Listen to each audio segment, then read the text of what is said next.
Hello, and welcome to the month of April. This is your Instructional Technology Coaching newsletter for South Holland and Chicago Ridge. My past videos, I feel like they've been getting long. I really want to kind of cut to the chase. So I'm going to scroll through my notes here and let's see if we can make this as quick as possible. You are watching this right after you're just coming back from spring break. So we are in that final stretch of the school year. One of the things I can tell you is if you are interested in doing kind of end of the year projects and things, start talking to me about that now. Let's get that booked and let's get that, prepared and ready and let's plan for that because I start to run out of days. So if you want me to help you with end of the year projects, we need to get those planned sooner rather than later. But I'm for it. I love it. Yay. Let's do all the things. As for my monthly topic, I'm all about let's get kids hands-on kind of activities. Let's get them moving because it is the time of the year where they start to get really restless. So the more we can get them kind of up and doing, the better. At South Holland, we have the maker space. There are ways that I can bring stuff to you. If you are in Chicago Ridge and we can come up with ideas, we got stuff that we can do. Hit me up. We've got some upcoming PD things. Now is the time when you start thinking about the summer. What are you going to do this summer? Or are you going to do nothing this summer? Because that's okay too. It is valid to take your summer off. But things that are coming up, I've got listed in the newsletter here. We've got the Summit, this is an event put on by the LTC. If you're interested, link there. Also CSPD Week, which is downstate a little bit, but it's a whole week of computer science, professional development for teachers. It looks like I'll actually be there. I'll get to help run the event. So I'm pretty excited about that. So that's something that will happen this summer. Resources for this month. I dropped a link to a website called Project Read, which is yet another AI tool, but the purpose of this particular tool is that it will generate science of reading decodables for your students, and it has an AI tutor that gives students feedback as they read. This is something I learned from one of my colleagues, so I can't necessarily vet it personally, but I know one of them was really into that. I also dropped a Wakelet collection, something I was making in conjunction with Smart Lab at Ridge Central, a memes unit. Something fun if you want to make memes with your students for educational purposes. I've got a bunch of links to resources there for you. And then I've also dropped some links to AI image generation tools. So there's a lot of stuff out there. Personally, I like Adobe Firefly. I use that one quite a bit, but there are a few other sites here that are free or freemium. I like AI image generation tools from a teacher perspective because you can use it to create images as writing prompts to start writing or as discussion prompts for students to practice inquiry and discussion skills. A couple things with Apple. I've got a cute little graphic here, 5 ways to tell stories. So if you do have iPads in your classroom or access to iPads, there are lots of ways that you can use these tools in your classroom. So some information there. I also found a video how to do live green screen on an iPad using Keynote, which is really cool. So I'm looking to try that out with some teachers in some classrooms. So check out that short video there to see how that works. If you want to try it out on your own, or if you want me to have me come in and try it out with you, that would be cool. Let's talk about what's happening in my school districts. Let's start with Chicago Ridge. There are some things that have happened in the past month since I last talked to you. Some things going on in the classroom. In Smart Lab classes at Central and Lawn, I brought the Sphero Indie robots, which we actually have at South Holland, brought them over to Barrow to try out in the Smart Lab classes over there. Seems like they had a lot of fun with that. Mrs. Cazares' third grade class at Ridge Lawn. I did two different projects with them, actually. One was to come in and just do a Google Slides tips and tricks. See, it doesn't have to be that deep. I can just come into your classroom and kind of go over basics and fundamentals if that's what you need. So we started with that. I came back later and we actually did an Adobe Express project where we took these large Dr. Seuss characters that they created, poster-sized images. We took photos of those, removed the backgrounds, and then created these cute little animations. And then they put words to them, little rhyming phrases, very Dr. Seussy. So pretty fun. Something we could do in your classes as well. Mrs. Theodore's class at Ridgelawn, they read The Three Little Wolves and the Big Bad Pig. So in reflecting on that story, students were asked, how would you show kindness to the big bad pig? So they recorded their answers and ran them through Animate from Audio in Adobe Express. So that was really fun too. I believe I've got, the video is posted there. You can actually watch the video of their little animations. We strung them together. So Very cute. I know at Ridge Central, Mrs. Cummings' class, they used Adobe Express to do weather reports in groups. They used like the green screen effect, the background removal, and put it so it looked like they were in an actual newsroom. Very, very fun.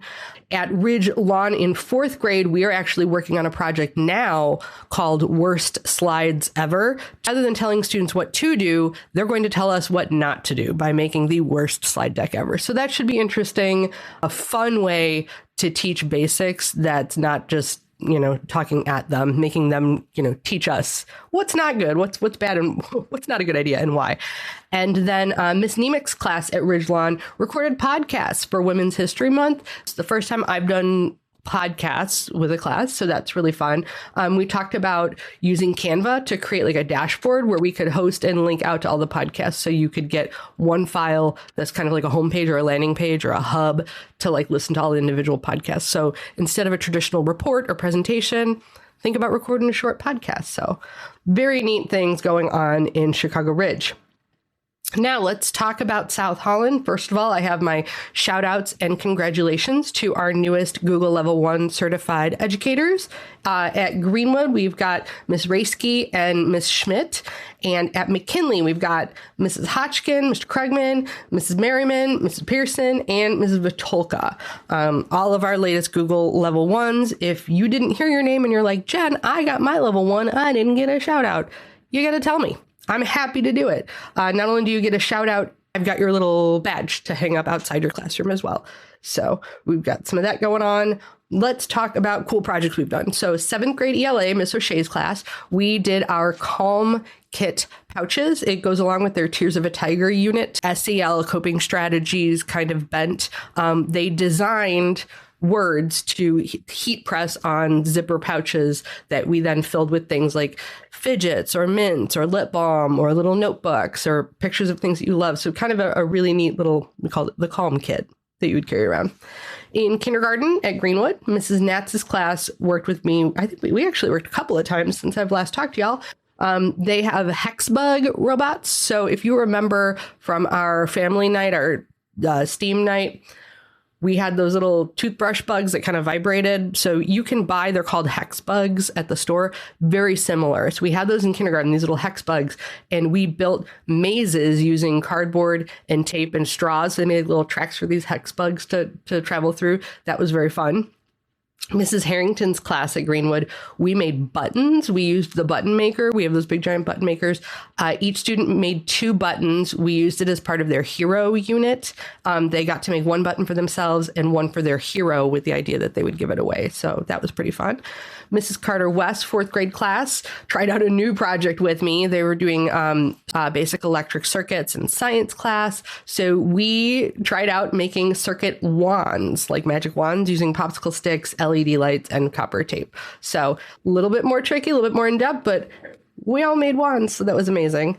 The entire team of 4th grade, we did makerspace stations. We rotated through the Strawbees building kits, Lego, and our Kiva blocks. So they got like a little exploratory time and they circled through like every 20 minutes. So that's something fun to do.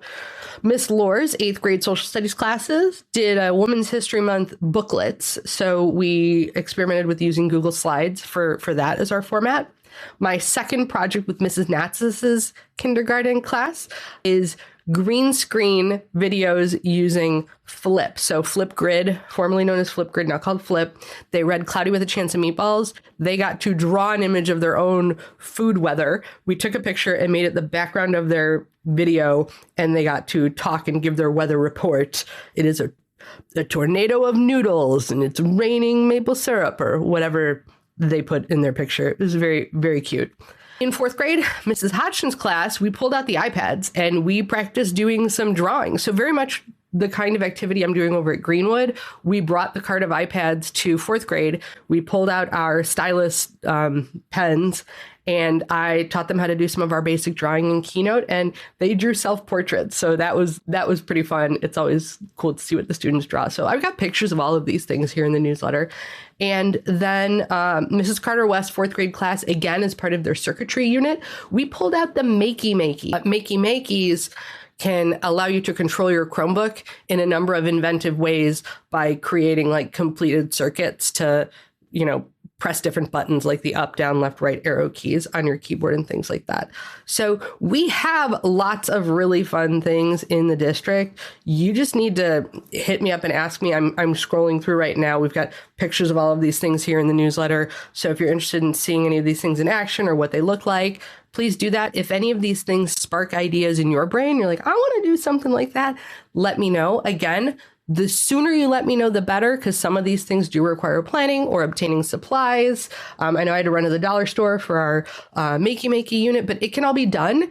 We just need to plan for it, but I'm for it. I like doing fun things. What can we do? An ordinary activity like creating a slides presentation. How can we make it more exciting and fun and engaging? So never hesitate to reach out. All the links to reach me are in that newsletter, as well as a calendar that tells you exactly what building or what district I will be at on which days. If I don't have a time in Calendly showing up, please reach out. A lot of times I can make it work. If I'm at another building in your district on a day, sometimes it's not a big deal to hop over in the morning or the afternoon, or if I have to flip-flop a whole day, I'm willing to do that too. Again, we just have to plan ahead. So reach out. How can I help you? And we are in the home stretch. You can do this. Bye.